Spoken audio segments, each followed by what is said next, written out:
नमस्कार गुप्ता जी, नमस्कार। आप ही है ना गुप्ता जी? वाह वाह वाह, बड़ी प्रसन्नता हुई आपसे भेंट करके।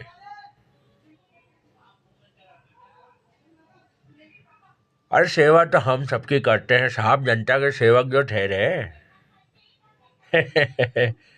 क्या करें, बस जनहित में कहाँ नहीं जाना पड़ता, क्या नहीं करना पड़ता है साहब।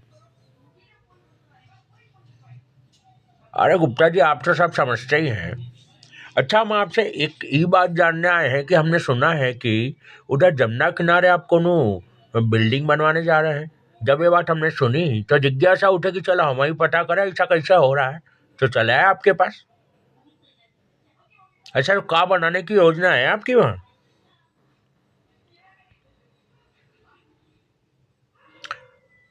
अरे साहब, हमारे लिए तो आप कोई बादशाह से कम है। हाँ, तो कहाँ बनेगा वहाँ? ये ताजमहल या कहाँ है? तो वहाँ आप मकबरा बनवाएंगे? उस जमीन पर? अरे एक ही बात है गुप्ता जी, पर उस जमीन पर तो सैकड़ों मकान पहले से ही बने हुए हैं। अरे उन गरीबों के लिए तो मकान ही हुए, नहीं ना हुए। अब आप ही बताइए, वो हजारों गरीब कहाँ जाएंगे बेचारे जमुना जी में?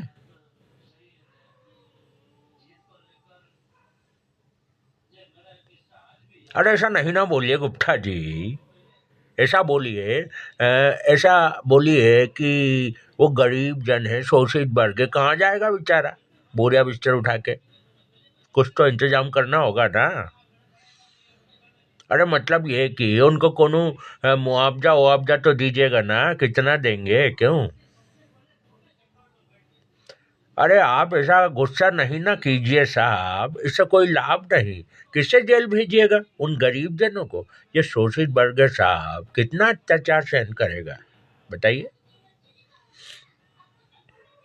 अरे अब क्या बताएं आपको कि वो कैसे रह रहे हैं। बहुत बुरी हालत में जी रहे हैं साहब। और वहां से भी जाना पड़ा तो कहाँ जाएंगे बेचारे? वैसे विस्थापित हो गए हैं, कहाँ जाएंगे, क्या करेंगे, क्या खाएंगे? पर विस्थापित तो हो जाएंगे ना, ऐसा क्यों नहीं सोचते आप इन शोषित वर्ग का भविष्य अंधकार में डाल दे रहे हैं। अब साफ साफ बताइए कि इन्हें बसाने की क्या योजना है आपकी। तो बनाइए, तैयार कीजिए फिर कोई योजना। पहले तो आपको उनको कहीं बसाना होगा, फिर आप वहां कुछ कर पाएंगे साहब। समझे गुप्ता जी? मतलब ये कि मैं आपको इन गरीब लोगों पर अत्याचार नहीं करने दूंगा, जानिए ना। हाँ हाँ, क्या बात? हाँ, देखे चड्ढा मैडम, हमसे लगी लिपटी बातें नहीं ना कीजिए। हम सब जानता हूँ, हमसे कुछ छुपा हुआ नहीं है। जो कुछ यहाँ चल रहा है सब कुछ जानता हूँ। आखिर जनता का सेवक हूँ, कोई घास नहीं छीलता।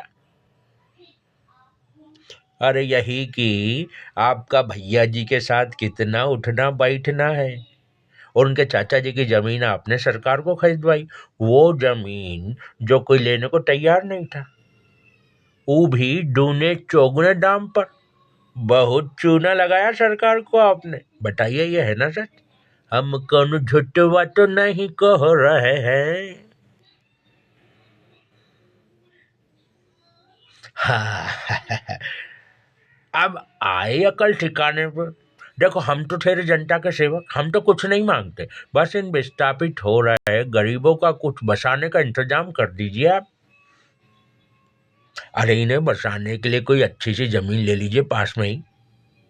पास ही में है, मेरी जमीन है। चाचा जी के प्लॉट से लगा हुआ मेरा भी एक प्लॉट है, लगभग 2 एकड़ का होगा।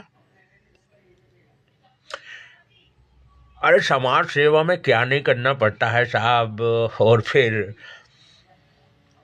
अब आपसे क्या छुपाना। मेरे प्लॉट पे भी ये साले झुग्गी झोपड़ी वाला के बस गए। खाली करने का नाम ही नहीं लेते हरामजादे। नाक में दम कर रखा है। सोचता हूँ इस प्लॉट के अच्छे से दाम मिल जाए तो मैं भी कोई अच्छा सा फ्लैट ले लूं।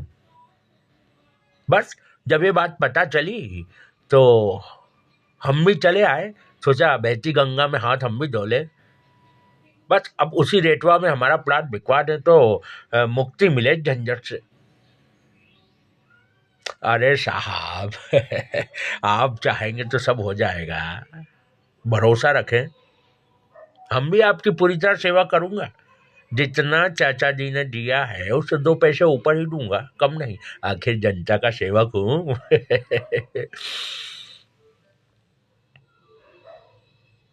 अरे वो तो सुना था सो चले आए, जितना सुना था उससे ज्यादा ही पाया है। अच्छा तो मैं मामला पक्का समझूं? धन्यवाद धन्यवाद। अच्छा तो फिर मैं चलता हूँ, रेटवा वही रखिएगा। हाँ हाँ। अच्छा जी तो मैं चलता हूँ, नमस्कार।